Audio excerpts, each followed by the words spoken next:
සුබම සුබ දවසක් වේවා ඔයාලා හැමෝටම. පේනවද ඇතින් තියෙන මීදුම? ඉතින් තවත් ලස්සන දවස් කිහිපයක් ගෙවුණු විදිහ මෙහෙමයි.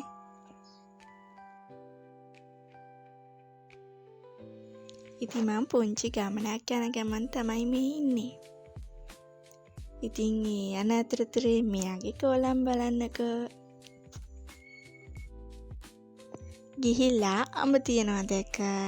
ඉතින් මායි මල්ලි අඹාචාරුව දාගෙන කෑවා ඉතින්. මේ මම ඒ ගමන ගිහින් ඇවිල්ලා පහුවදා බඩේනුඟු අවුවෙන් තිබ්බා. මොකද හෙවනෙම හැදෙන්නේ නැහැනේ.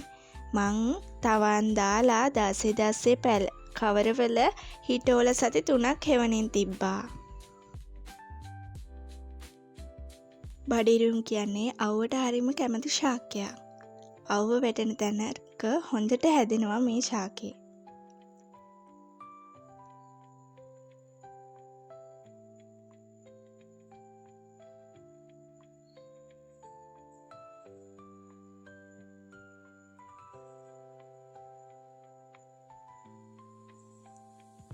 පුළුවන් විදිහට පුළුවන් වෙලාවට මොනාම හරි දෙයක් හිටවන්න උත්සාහ කරන්න.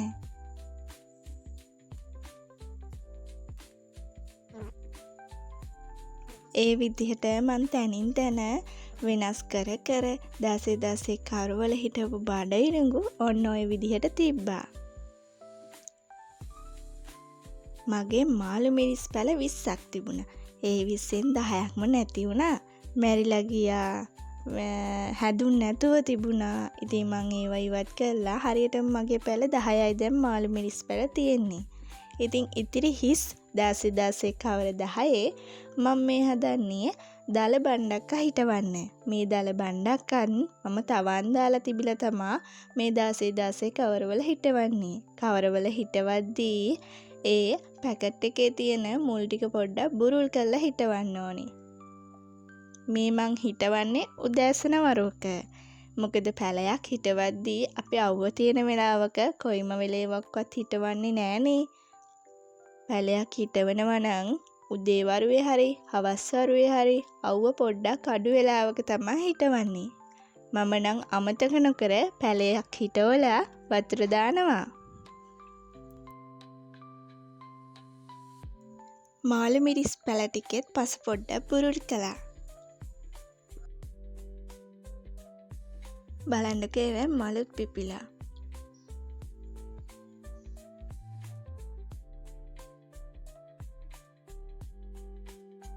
මේ මං ආයේ තවන් දාලා තිබුණ තක්කලි. දැන් ඒ වෙනම හිටවන්නයි හදන්නේ.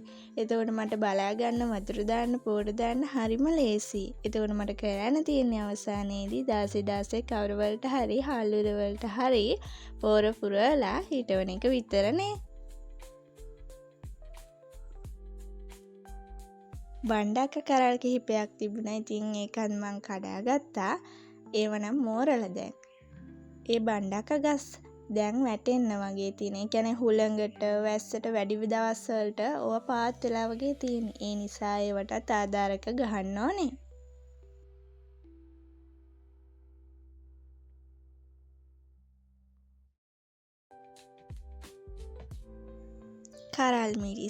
කරල් මිරිස්, නයි මිරිස් වගේ දේවල් අපේ ගෙදරට ඇති වෙන්න තරම් නම් තියෙනවා.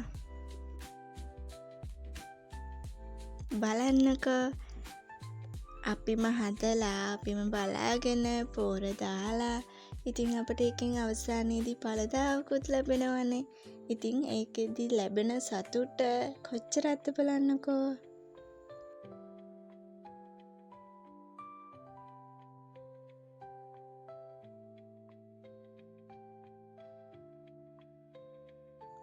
විනෝදාංශයක් විදිහට කරන්න හරිම හොඳ විනෝදාංශ කියලා තමයි මට නම් හිතෙන්නේ. මනසට ලැබෙන සුවය.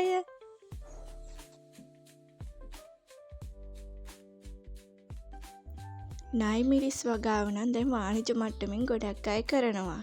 ගෙවත්තේ අපට උනත් කරන්න පුළුවන් පැල 50ක් උනත් දාගත්තා නම් හරිම ලේසියි. හැබැයි හරි වෙලාවට කෘමිනාශක නම් යොදන්න ඕනේ. නැත්නම් ගස්වලට ලෙඩ හැදෙනවනේ.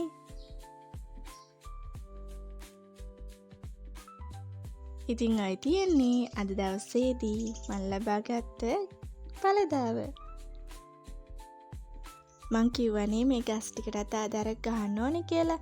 ඉතින් මං ගැහුවා. ඉතින් මේ විදිහට තමයි දැන් තියෙන්නේ ඉතින්.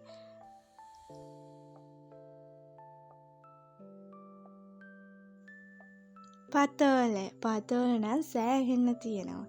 මට දැන් මේකේ ගොඩාරියක් කවර දාන්න තමයි තියෙන්නේ.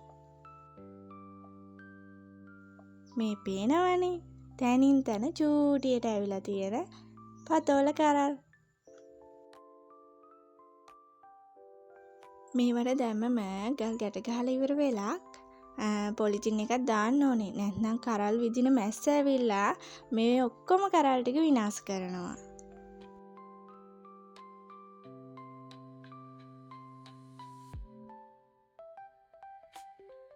ඔය මන් දැන් කරන්නේ ගල් ගැට ගහන එක.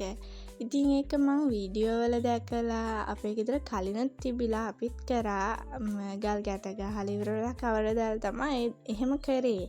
කවර ගැට ගහන්නේ කියලා දන්න විදිහට නම් මොකද කරල ඇඹරෙනවා. ඒ කියන්නේ කරල කෙලින් ගන්න ඕන නිසා ගැට ගහනවයි කියලා තමයි මම දන්න විදිහට තියෙන්නේ.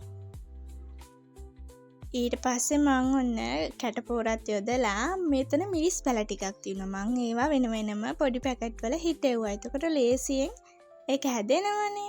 ඊට පස්සේ ඔන්න තියෙනවා වම්බටු. දැන් ඒවා තාමත් හැදීගෙන එන්නේ. මම වම්බටු වලට ලාඩප්ප ටිකකුත් එකතු කරගත්තා.